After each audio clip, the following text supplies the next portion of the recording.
9 феврали соли равон дар ҷараёни пешбурди фаъолияти фаври ҷустуҷӯӣ кормандони Кумитаи давлатии амнияти миллии ҷумҳурии Тоҷикистон дар манзили истиқоматии Шарванд Сардоров Латиф соли таваллудаш 1955 зода ва истиқоматкунандаи деҳаи Чуқураки болои ҷамоати навободи ноҳияи Ҳисор 2 адад тапончаи тамғаи Макаров, 4 тирдон, 51 дона тир, 1 адад запали таркандаи норинҷаки дастиро дарёфт ва мусодира намуданд.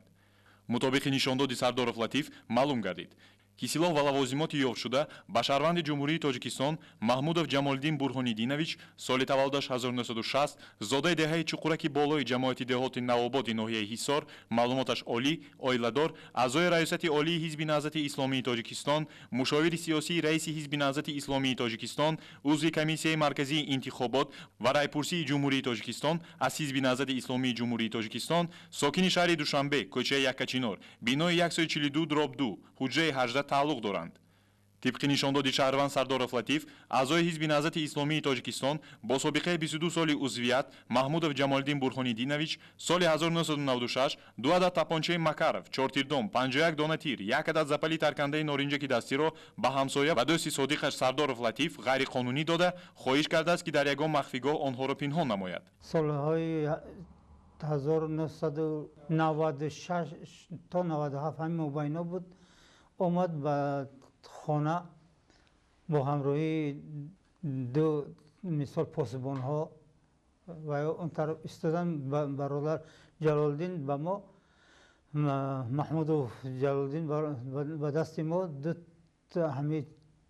дута тапонча дар як печондагӣ буд, ду тапонча Макаров, 51 тир, 4 магазин ҳаминҳоро ба дасти ман дод. гуфт ҳамиро дар хонатон ягон ҷо кун, баъд ягон вақт омада мегирам. ба чанд мо гирифтем бурдем дар устохонаи пишти хона, дар устохонаи шахсии майдаак доштем.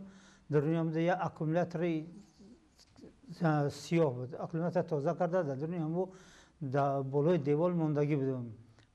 баъди чанд қапас мисол фарзандон ки фаҳмидан ин кора, гуфтан и айкия, гуфтам хай мисол ай бародар Ҷалолиддин дамо додагӣ буд. гуфтан ира тез падар намуша иҷо ман майли, гуфтам ман хестиму шабона даваё гуфтам ки баром меспорам. шабона дар назди усталбаи пишти хона, дар назди таги ангури ток чиқри ду паи бел канда ҳамаро таги хок кардам. ва як чанд рӯз нагзашта Маҳмудов Ҷалолиддин рӯзои шанбе баъдои абед меомаду ба рӯзои душанбе ба худ кор мерафт. ҳама ҳолат тез занг задам ки ба назди ман омад. чӣ корай? гуфтам ки ҳамин хел ҳаму чиёра мегирӣ намегирӣ, охир дарди сар чидан охир дар дасти ман. гуфт ки ҳамиро якҷо таги хок кун. ман гуфтам барвақт таги хок кардагиам. гуфт ки хай ман ягонҷо дар кор мешавад. чӣ хеле ки шумо мебинед дар назди мо мисол ҳамин яроқҳо, мисол дута тапонча, 51 дона тир, магазин, 4 магазин, ҳамин чизҳо дар хонаи мо пинҳон буд. бародарое ки аз аъзои ҳизби наҳзати исломии Тоҷикистон ки омадагӣ буданд, ҳаминҳо чанд маротиба гуфтам ки бе бародар ҳамин чизро мисол худ якум ҳамин бародар Маҳмуд Ҷалолиддинро гуфтагӣ будам ки биё ҳамин чизро барем нобуд кунем. не ки инҳо хунукназарӣ карда ба ин суханои мо аҳамият ҳам надоданд ва чанд вақтое ки мо интизори кашидем ки инҳо наомаданд. иловатан соли 2012 Маҳмудов Ҷамолиддин Бурҳонидинович ба Сардоров Латиф таъкид кардааст ки лавозимоти ҷангии номбурдаро бо эҳтиёт нигоҳ дорад, зеро онҳо лозим хоҳанд гашт. дар давоми ин солҳо шаҳрванд Сардоров Латиф маводи зикрёфтаро пинҳон намудааст. дар қишлоқ овоза шуд ки Сардоров Латифро барои нигоҳ доштани яроқ коркунони ҳифзи ҳуқуқ ба пурсиш бурданд. баъди ҷавоб шидан ман Сардоров Латифро ба хабаргирӣ ба оёдаташ омадам.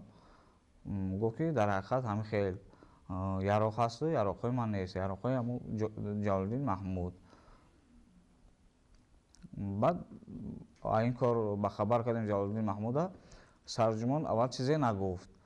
баъди чанд ҳафтае ки вохӯрдем гуфт ки ман бо ӯ бояд вохӯрам. با سردار لطیف. بعد آخری آنها دیگه من نبودم. من با همسیفم محمود جلالدین واخوردم تحقیق کرد که رفته گپ زد که اگر در رفیع سعودی اما یارخو رو به کلا گیرد من کمکش میکنم. من رفته با سردار لطیف در ناحیه حصار واخوردم و گفتم که همین کار را بکنم. روز 9 فوریه از خانه سردار لطیف 2 مقدار تپانچه و مقدار معینی تیرها یافته شد و اینها با محمود جلالدین تعلق دارند. محمود جلالدین پیشنهاد کرد با حزب نهضت اسلامی و من سال 1998 اعضای حزب نهضت اسلامی در ناحیه حصار عرضه دادم. از همان سال اعضای حزب نهضت اسلامی тоҷикистон ҳастанд. нисбати факти ошкор гашта дар асоси моддаи 195 қисми 2 кодекси ҷиноятии ҷумҳурии тоҷикистон парвандаи ҷиноятӣ оғоз гардид. бо гумонбарӣ дар содир намудани ҷинояти мазкур шаҳрванд маҳмудов ҷамолиддин бурҳониддинович бозор шуд. тафтишоти пешакӣ идома дорад.